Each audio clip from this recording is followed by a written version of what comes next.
To improve our conscious contact. Step 11. Through prayer and meditation to improve our conscious contact with God as we understood Him, praying only for knowledge of His will for us and the power to carry that out. Prayer and meditation are our principal means of conscious contact with God.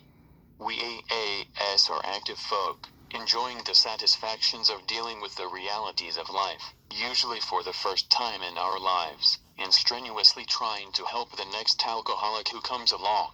So it isn't surprising that we often tend to slight serious meditation and prayer as something not really necessary. To be sure, we feel it is something that might help us to meet an occasional emergency, but at first many of us are apt to regard it as a somewhat mysterious skill of clergymen, from which we may hope to get a second-hand benefit. Or perhaps we don't believe in these things at all. To certain newcomers and to those one-time agnostics who still cling to the AA group as their higher power, claims for the power of prayer may, despite all the logic and experience and proof of it, still be unconvincing or quite objectionable. Those of us who once felt this way can certainly understand and sympathize. We well remember how something deep inside us kept rebelling against the idea of bowing before any god. Many of us had strong logic, too, which proved there was no God whatever. What about all the accidents, sickness, cruelty, and injustice in the world? What about all those unhappy lives which were the direct result of unfortunate birth and uncontrollable circumstances? Surely there could be no justice in this scheme of things, and therefore no God at all. Sometimes we took a slightly different tack. Sure, we said to ourselves, the hen probably did come before the egg. No doubt the universe had a first cause of some sort, the God of the atom, maybe, hot and cold by turns. But certainly there wasn't any evidence of a God who knew or cared about human beings. We liked AA all right, and were quick to say that it had done miracles. But we recoiled from meditation and prayer as obstinately as the scientist who refused to perform a certain experiment lest it prove his pet theory wrong. Of course we finally did experiment, and when unexpected results followed, we felt different. In fact we knew different, and so we were sold on meditation and prayer. And that, we have found, can happen to anybody who tries. It has been well said that almost the only scoffers at prayer are those who never tried it enough. Those of us who have come to make regular use of prayer would no more do without it than we would refuse air, food, or sunshine. And for the same reason. When we refuse air, light, or food, the body suffers. And when we turn away from meditation and prayer, we likewise deprive our minds, our emotions, and our intuitions of vitally needed support. As the body can fail its purpose for lack of nourishment, so can the soul. We all need the light of God's reality, the nourishment of His strength, and the atmosphere of His grace. To an amazing extent the facts of AA life confirm this ageless truth. There is a direct linkage among self-examination, meditation, and prayer. Taken separately, these practices can bring much relief and benefit. But when they are logically related and interwoven, the result is an unshakable foundation for life. Now and then we may be granted a glimpse of that ultimate reality which is God's kingdom. And we will be comforted and assured that our own destiny in that realm will be secure for so long as we try, however falteringly, to find and do the will of our own Creator. As we have seen, self-searching is the means by which we bring new vision, action, and grace to bear upon the dark and negative side of our natures. It is a step in the development of that kind of humility that makes it possible for us to receive God's help. Yet it is only a step. We will want to go further. We will want the good that is in us all, even in the worst of us, to flower and to grow. Most certainly we shall need bracing air and an abundance of food. But first of all we shall want sunlight. Nothing much can grow in the dark. Meditation is our step out into the sun. How, then, shall we meditate? The actual experience of meditation and prayer across the centuries is, of course, immense. The world's libraries and places of worship are a treasure trove for all seekers. It is to be hoped that every AA who has a religious connection which emphasizes meditation will return to the practice of that devotion as never before. But what about the rest of us who, less fortunate, don't even know how to begin? Well, we might start like this. First, let's look at a really good prayer. We won't have far to seek. The great men and women of all religions have left us a wonderful supply. Here let us consider one that is a classic. Its author was a man who for several hundred years now has been rated as a saint. We won't be biased or scared off by that fact, because although he was not an alcoholic, he did, like us, go through the emotional wringer. And as he came out the other side of that painful experience, this prayer was his expression of what he could then see, feel, and wish to become. Lord, make me a channel of thy peace, that where there is hatred, I may bring love, that where there is wrong, I may bring the spirit of forgiveness, that where there is discord, I may bring harmony, that where there is error, I may bring truth, that where there is doubt, I may bring faith, that where there is despair, I may bring hope, that where there are shadows, I may bring light, that where there is sadness, I may bring joy. Lord, grant that I may seek rather to comfort than to be comforted, to understand than to be understood, to love than to be loved. For it is by self-forgetting that one finds. It is by forgiving that one is forgiven. It is by dying that one awakens to eternal life. Amen. As beginners in meditation, we might now reread this prayer several times very slowly, savoring every word and trying to take in the deep meaning of each phrase and idea. It will help if we can drop all resistance to what our friend says. For in meditation, debate has no place.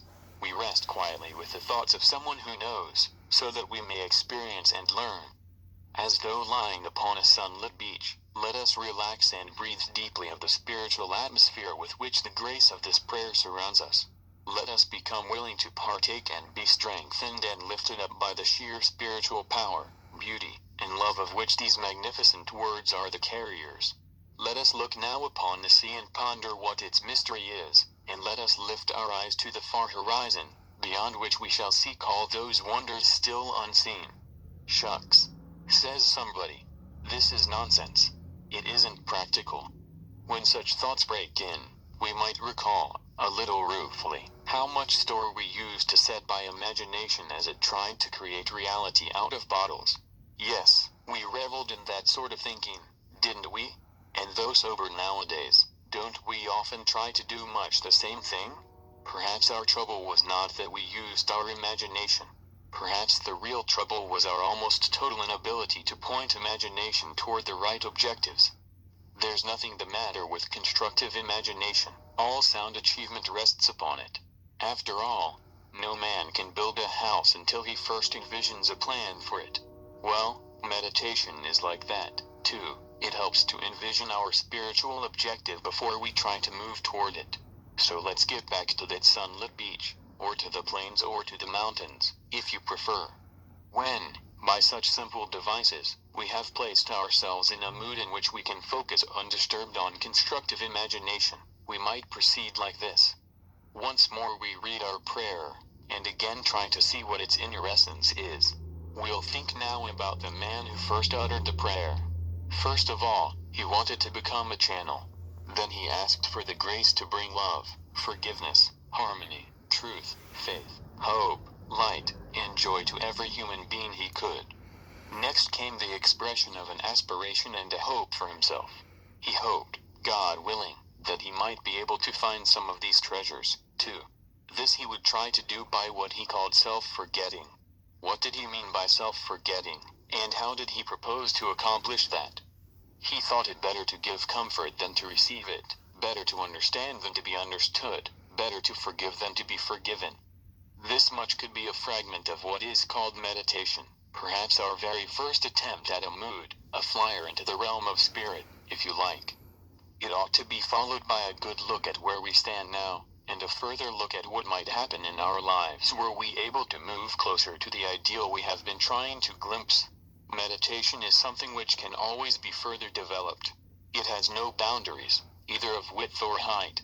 Aided by such instruction and example as we can find, it is essentially an individual adventure, something which each one of us works out in his own way. But its object is always the same, to improve our conscious contact with God, with His grace, wisdom, and love. And let's always remember that meditation is in reality intensely practical. One of its first fruits is emotional balance. With it we can broaden and deepen the channel between ourselves and God as we understand Him. Now, what of prayer? Prayer is the raising of the heart and mind to God, and in this sense it includes meditation. How may we go about it? And how does it fit in with meditation? Prayer, as commonly understood, is a petition to God. Having opened our channel as best we can, we try to ask for those right things of which we and others are in the greatest need. And we think that the whole range of our needs is well defined by that part of step 11 which says, knowledge of His will for us and the power to carry that out. A request for this fits in any part of our day. In the morning we think of the hours to come. Perhaps we think of our day's work and the chances it may afford us to be useful and helpful, or of some special problem that it may bring. Possibly today we'll see a continuation of a serious and as yet unresolved problem left over from yesterday. Our immediate temptation will be to ask for specific solutions to specific problems, and for the ability to help other people as we have already thought they should be helped. In that case, we are asking God to do it our way. Therefore, we ought to consider each request carefully to see what its real merit is. Even so, when making specific requests, it will be well to add to each one of them this qualification, if it be Thy will. We ask simply that throughout the day God place in us the best understanding of His will that we can have for that day, and that we be given the grace by which we may carry it out. As the day goes on, we can pause where situations must be met and decisions made, and renew the simple request, Thy will, not mine, be done. If at these points our emotional disturbance happens to be great, we will more surely keep our balance, provided we remember, and repeat to ourselves, a particular prayer or phrase that has appealed to us in our reading or meditation. Just saying it over and over will often enable us to clear a channel choked up with anger, fear, frustration, or misunderstanding, and permit us to return to the surest help of all, our search for God's will, not our own, in the moment of stress. At these critical moments, if we remind ourselves that it is better to comfort than to be comforted, to understand than to be understood, to love than to be loved, we will be following the intent of step 11. Of course, it is reasonable and understandable that the question is often asked, why can't we take a specific and troubling dilemma straight to God, and in prayer secure from Him sure and definite answers to our requests? This can be done, but it has hazards.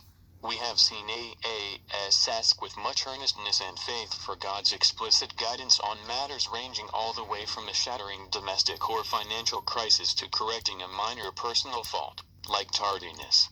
Quite often, however, the thoughts that seem to come from God are not answers at all. They prove to be well-intentioned unconscious rationalizations. The AA, or indeed any man, who tries to run his life rigidly by this kind of prayer, by this self-serving demand of God for replies, is a particularly disconcerting individual. To any questioning or criticism of his actions he instantly proffers his reliance upon prayer for guidance in all matters great or small. He may have forgotten the possibility that his own wishful thinking and the human tendency to rationalize have distorted his so-called guidance. With the best of intentions, he tends to force his own will into all sorts of situations and problems with the comfortable assurance that he is acting under God's specific direction. Under such an illusion, he can of course create great havoc without in the least intending it. We also fall into another similar temptation. We form ideas as to what we think God's will is for other people. We say to ourselves, this one ought to be cured of his fatal malady, or that one ought to be relieved of his emotional pain, and we pray for these specific things. Such prayers, of course, are fundamentally good acts, but often they are based upon a supposition that we know God's will for the person for whom we pray. This means that side by side with an earnest prayer there can be a certain amount of presumption and conceit in us. It is A.S. experience that particularly in these cases we ought to pray that God's will